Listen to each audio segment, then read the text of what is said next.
Hi everyone, this video is related specifically to Lab 2. So you've got questions, we've got answers, let's go! Lab 2, question 3. Let's take a look. Now you have access to this question, so I'd like you to download it and read it through yourself. Otherwise, you could just pause the screen and give it a read right now. I'm just going to focus and highlight specific things as I go through the question. So assuming you've already read the question, let's take a look at the required, which is you are asked to calculate the annual taxable benefit to the employee for each of the following alternatives, or for each of the following scenarios, scenario 1 through 4. In this video, I'm going to cover scenario 1 and scenario 3. Now the question refers to the annual taxable benefit to the employee. The other thing that we can see right away in the question is that the company, presumably the employer, decided to acquire an automobile for a recently hired salesperson or for a recently hired employee. This helps us find the appropriate provision that would be applicable in the Income Tax Act. Let's take a look at the ITA.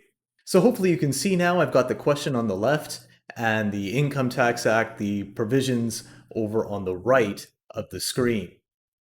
Section 6, subsection 1, is in subdivision A, which we know relates to employment income.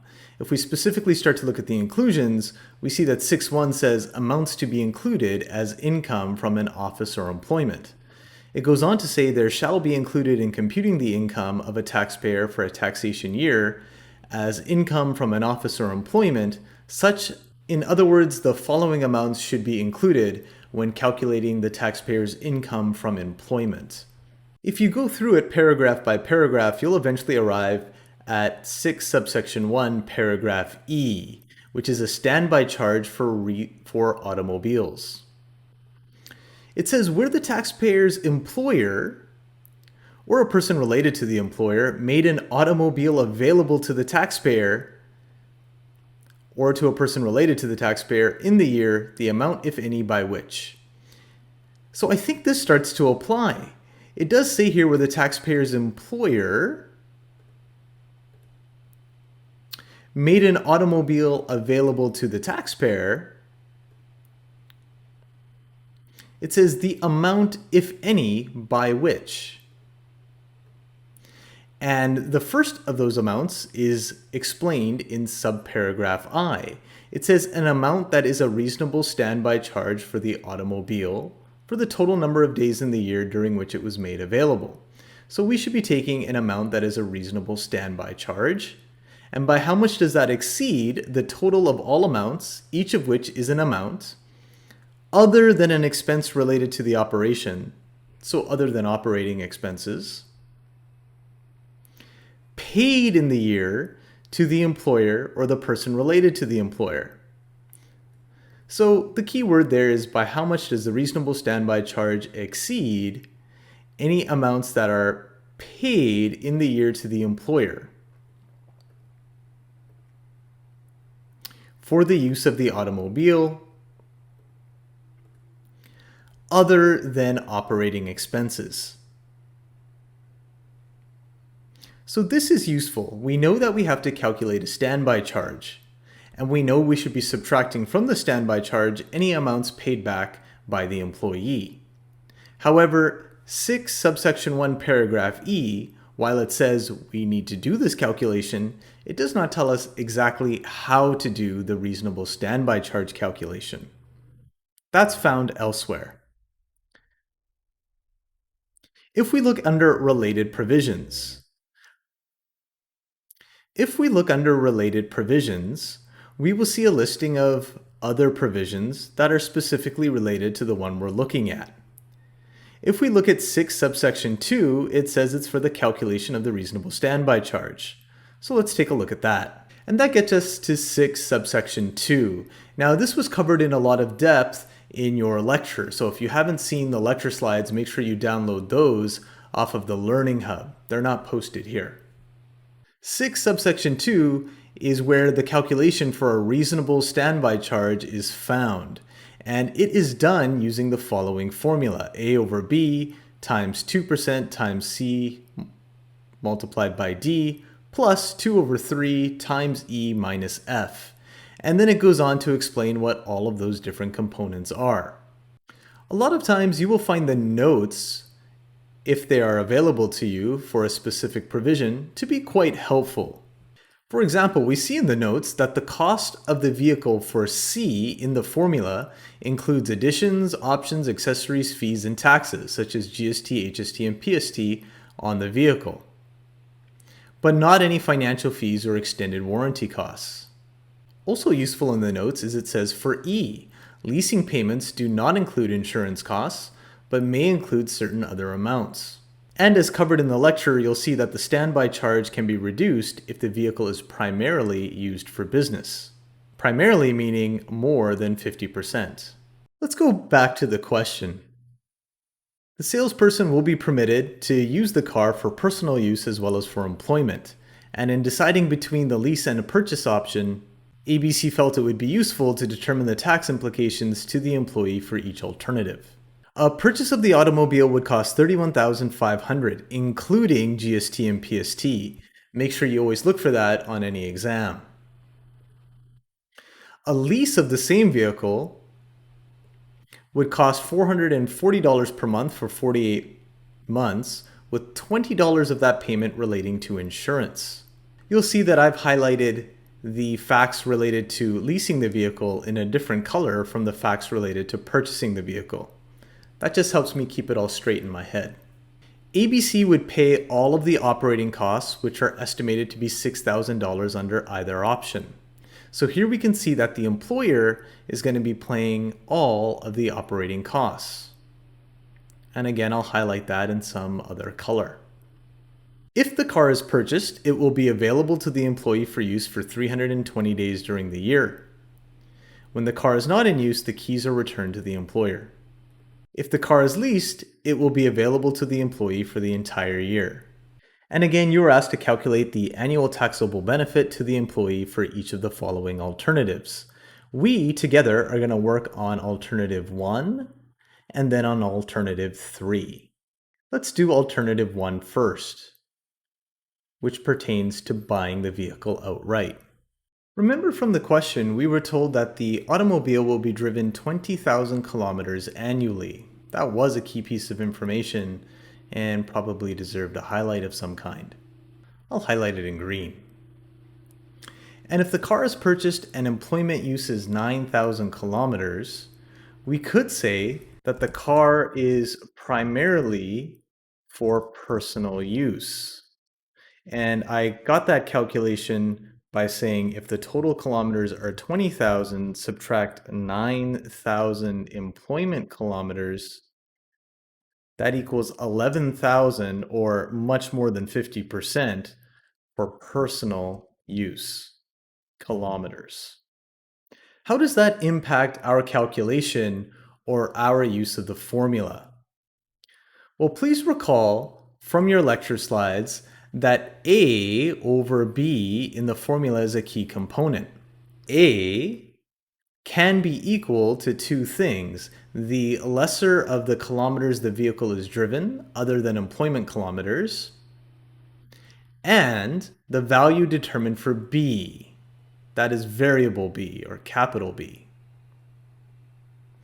But that lesser is only available to us if the taxpayer is required by the employer to use the automobile, and the distance traveled by the automobile in the total available days is primarily in connection with or in the course of the office or employment.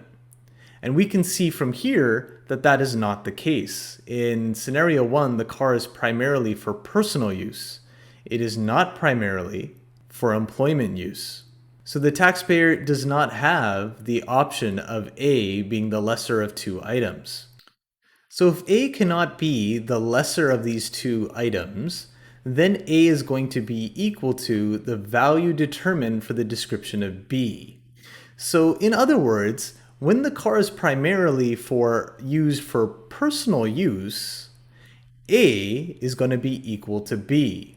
And thus this part of the formula, A over B, becomes irrelevant. A over B will be equal to 1. Next, if we look at the formula, we can see we have 2% times C over D. Recall from your lecture that it is this portion of the formula that we use when the vehicle is purchased. C is the cost of the automobile. And we looked at the notes earlier where we established the cost will include sales tax. So let's identify what that is equal to. C is equal to 31,500. That number included sales tax. What about D? D is the number obtained by dividing such of the total available days as are days when the employer owns the automobile by 30. And if the quotient so obtained is not a whole number and exceeds 1, by rounding it to the nearest whole number. Where that quotient is equidistant from two consecutive whole numbers, by rounding it to the lower of those two numbers. So that's interesting too. If we were to do the quotient and we found it was equidistant from two consecutive whole numbers, in other words, 0.5, you actually round it down according to that part of the Income Tax Act, which is typically not what you do in math, but it is what you would do here. Anyhow, let's take a look at how we calculate D. It is the number obtained by dividing such of the total available days. The total available days from the question was 320 days during the year. So we can take 320 and divide it by 30, because it tells us in the provision to divide it by 30, which equals 10.67. And then we round it to the nearest whole number. And since it's 10.67, not 10.5, we would round it up to 11. So now we can do the math and we can calculate the standby charge as being equal to 2% times C, which is 31,500, multiplied by 11, which equals, which if we were to get a calculator and do the math, we can take 0.02 and multiply that by 31,500 and multiply that by 11. And we would get 6,930. Now that we've calculated the standby charge, a lot of people might think that we're done, but we're not done yet. Because the question asked us to calculate the annual taxable benefit to the employee for each of the following alternatives. We weren't asked to solely calculate the taxpayer's standby charge, we were asked to calculate the annual taxable benefit. So with respect to an employer making an automobile available, you'll recall from your lecture slides, again, which are available for download on the Learning Hub, that in addition to the standby charge, we need to consider something called the operating cost benefit. And the operating cost benefit you'll find over here. If you look to the right, I've already navigated to section 6, subsection 1, paragraph K, the automobile operating expense benefit. And this has been covered in detail in lecture, but what we need here is the formula A minus B, where A is, and then we have some options. We have subparagraph 4 and subparagraph 5. Subparagraph 4 applies to situations where the automobile is primarily used in performance of the duties of the taxpayer's office or employment. What does that mean? It means, was the vehicle used primarily for their employment? Which it wasn't, right? In alternative 1, the car is primarily for personal use. Subparagraph V, it says in any other case, the amount equal to the product obtained, that means we're going to do some multiplication, when the amount prescribed, and that's a key word, prescribed. Prescribed means we're going to have to go look at a regulation. So when the amount prescribed for the year is multiplied by the total number of kilometers that the automobile is driven, other than in connection with the course of the taxpayer's office or employment, during the period. So simply put, that means that we will take the prescribed amount and multiply it by the total the vehicle is driven other than employment use. In other words, we'll take an amount and multiply it by the personal use kilometers. And to do that, we have to find the prescribed amount. The word prescribed in tax means you must find the regulation. Again, the notes here are very useful. You'll see that the notes actually give us the information we need. For the 2019-2020 tax years, a regular employee pays 28 cents a kilometer or is charged 28 cents a kilometer by this provision. And if they were an auto salesperson, it's a little less. And this table is coming from or based on what? It's coming from Regulation 7305.1. So why don't you find that regulation in the Income Tax Act? So here we are in Regulation 7305.1. You can read it on your own time. You'll see that they usually provide another little table here that you can use to get the number.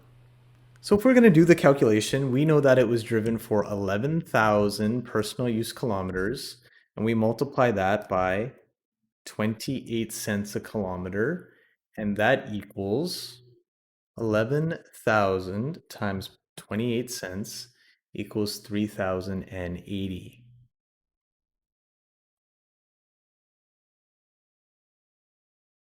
So if we take the standby charge of 6,930 and we add 3,080, we get, and we can do the math together here, just add the 6,930, we get $10,010. And that is the final answer.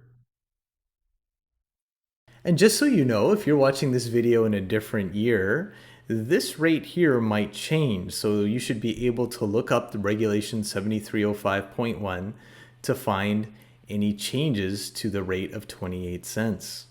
Now let's turn our attention to alternative or scenario 3, where the car is leased and once again employment use is 9,000 kilometers.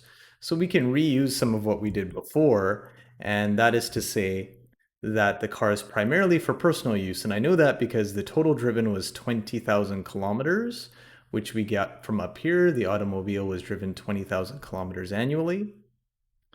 And we get from the scenario, only 9,000 is for employment use. So the remainder, 11,000, is for personal use. The vehicle is primarily used for personal purposes. And if that's the case, from what we discussed earlier, A divided by B is going to be equal to 1, and is thus irrelevant for the purposes of our calculation. You would also know from the lecture slides available on the Learning Hub that this portion, 2% times C times D, is for when the vehicle is purchased. So we are going to turn our attention to 2 over 3 times E minus F. That portion of our formula is used for a lease. And just to add something that I'd like to see you use is you should say that A over B reduction is not available if you want to get full marks. So before we do the calculation, just remember to indicate to your instructor or your marker that the AB reduction is not available because, and you've shown the math up here, that the vehicle is primarily for personal use. I think it would actually be best if you were to even show 11,000 divided by 20,000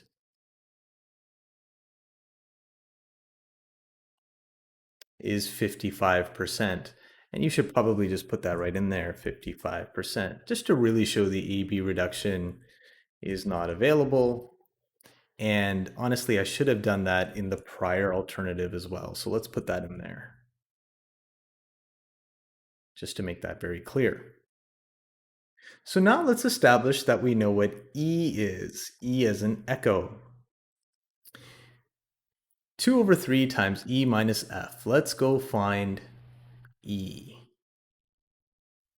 E is the total of all amounts that may reasonably be regarded as having been payable by the employer to a lessor for the purpose of leasing the automobile during such of the total available days as are days when the automobile is leased. Okay, so those are the lease payments really.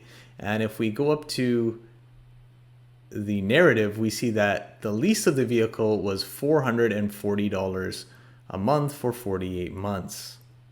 Because we are looking at a taxation year, we would take $440 a month for 12 months in a taxation year. Back to the calculator, we can just take 440 and multiply that by 12, and we get $5,280.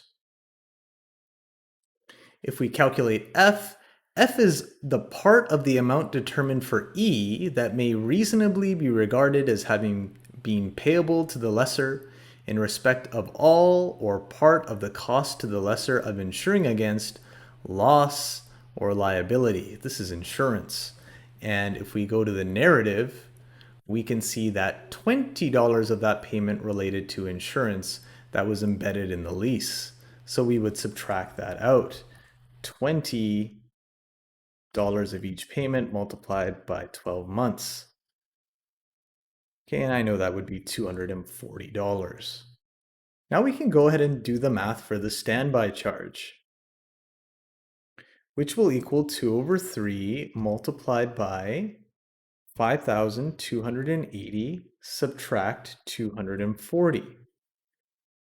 So if we were to use BEDMAS, we would take 5,280 subtract 240. We do what's in the brackets first, and then we multiply that by 2 divided by 3. We get $3,360.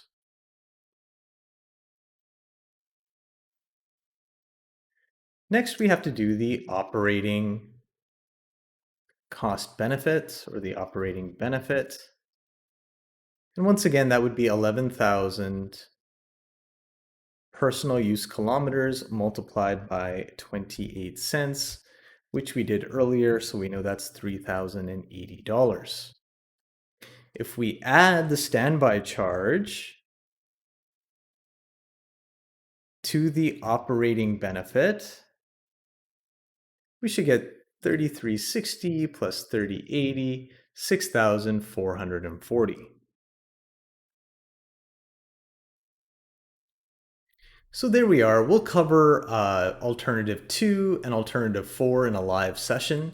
But what I'd like you to remember is whenever you are faced with a standby charge question, to do the following things. First, determine if the car is primarily for personal use or employment use. And you should be justifying that fully. So maybe figure out what the personal use kilometers are, divide it by the total number of kilometers to indicate the percentage of personal use. This clearly shows that this is primarily for personal use. So then you should indicate that the AB reduction is not available in a situation like these. You'll see that alternative 2 and 4 are different when you do those.